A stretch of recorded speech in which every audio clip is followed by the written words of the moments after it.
Back at it today with the 2020 Crf450r. This bike's only got 42.1 hours on it. The problem is it keeps overheating. The owner already put on a Tusk cap with a temperature gauge and a higher pressure, but it still does the same thing. It wants to just boil over.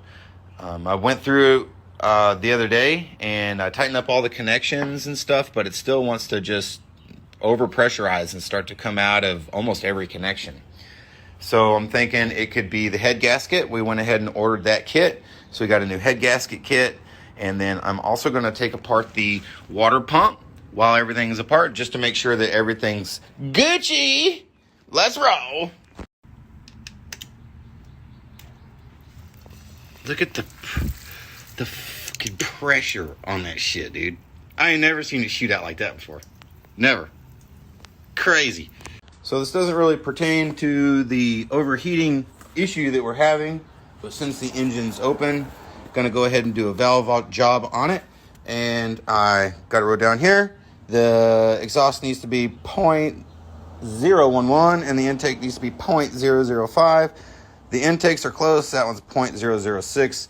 It's just like it's in the engine right here. Whoosh, whoosh. See that? And then the right side here is 0.005 for the intake, so that's good to go. The left side exhaust is a 0.015. Now this is plus or minus like 1, so this is way off. So I'm gonna have to shim it up, maybe 1 or 2 sizes up. I got to do the little math on it first. But this side over here is good to go. So it really is just that one exhaust valve is loose. So we're gonna go ahead and fix that while we're in here, but we'll do that when we're putting it back together. Now, this might not be the main problem, but your head bolts here, they were all torqued crazy tight, except for this one. It wasn't. It was so loose, I could almost spin it out with my fingers. So that might be something that we need to look at. Could be part of the problem. We're about to find out. All right, got the head off. And there's the coolant on the head, on the valves. I mean, this thing looks still so brand new. But I guess the gasket just failed. And on the head, or on the piston, there's more coolant. It looks great. I mean, it could have been the gasket. It could have been the torque on this one here. We're going to keep going. We're going to get the cylinder off, pull the piston out, and change the bottom gasket as well. Okay, I really believe we found the issue. You can see where it's dark right here, and then all around the rest of the ring here, it's not dark until it gets back, and it just so happens to be right here where these 2 ports are that coolant goes through. So I'm pretty convinced that's what happened. And so we got our new set here. And I'm gonna take this on my little flat block that I have and use some like 2000 grit sandpaper and see if I can just get just the imperfections off. And it's not gonna take any off of it or anything, just to kind of smooth it out. And I do the same with the cylinder here. The cylinder looks great, so it should be no problem.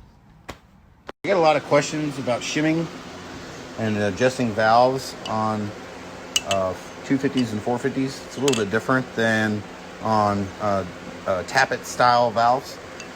So what you have to do is, like I said earlier, we had already figured out that we had too big of a gap here. So we need to shim it with a larger shim so this gap becomes smaller.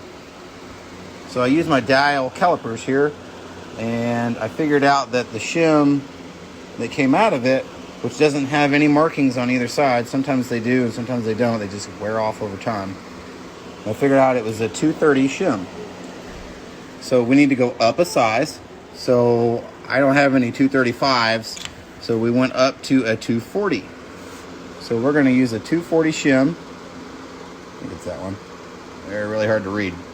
And then we're gonna throw it in, and then we're gonna remeasure once we get it all put in. All right, the bike is now almost back together. The engine's complete. Just need to put that cover back on the top. The valve lash is good to go. I ended up adding a 2.40 millimeter shim, and it brought it to 0.10, which is perfect. Right where I wanted it to be. So now all the valves should be good to go. The gasket should be good to go. The probably going to be as far as I get on it this evening. And tomorrow I'll start and I'll go ahead and put the rest of the bike back together, and then we'll test it out, see how it goes. Another day in the garage. Man, I swear, this has got to be one of the best decisions I ever made for myself. Nobody ever tells me what to do, other than the people wanting their bikes. Nobody ever tells me what time to get here. Nobody tells me what time to leave. I can work till midnight if I want to, and I often do. I could start at 8 a.m. I could start at 2 p.m. It doesn't matter. As long as it gets done, right? I get the freedom to do what I want to do when I want to do it. And what I want to do is just work on bikes all the time. When I was at these other jobs, that's all I thought about. Just coming home and working on bikes. It's all I like to do. So I feel like I'm the luckiest guy in the world right now. Bike is complete. All I got to do now is start it. This is always the most nerve-wracking part because, you know, after you rebuild it, you just never know. You never know. So I just need to start it. But I got to have two hands to start it, so you're going to have to hang on. All right. Here we are. Built, ready. It's always the most nerve-wracking part, like I said. But we're going to get it done. What they call it, the moment of truth. Moment of truth. That's what they call it in the military when you got to get your last chance to tell them that you did drugs before they let you into boot camp. Moment of truth. Here we go.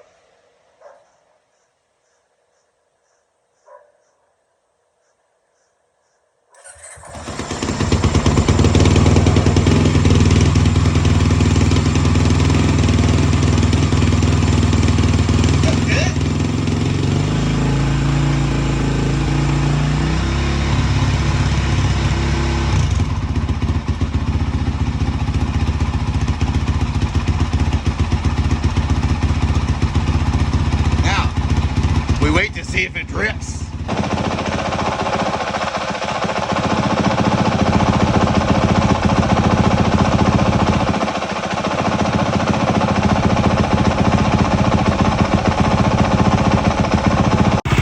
Rode it for about 15 minutes. It's been sitting here idling. Still no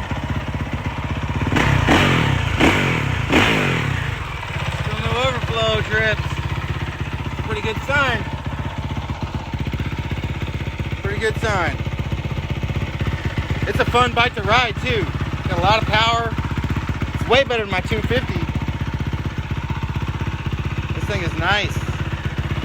Should be good, man. Just wanted to mention real quick, I took his tusk cap off and put the OEM cap back on. It's actually off my KX100. I think all the caps are the same. This off the KX100. I just thought stock would be better than holding a higher pressure. So seems to be working great. So we're gonna leave it. I'm gonna give him his cap back so he can have it. He also owes me a Band-Aid because his lever got me good on my finger. And I laced him up with a sticker for the gasket set that saved the day over OEM, which is surprising. Come on, Honda, do better. And I laced him up with a cool little E-Prey Moto sticker. So come pick this thing up, man.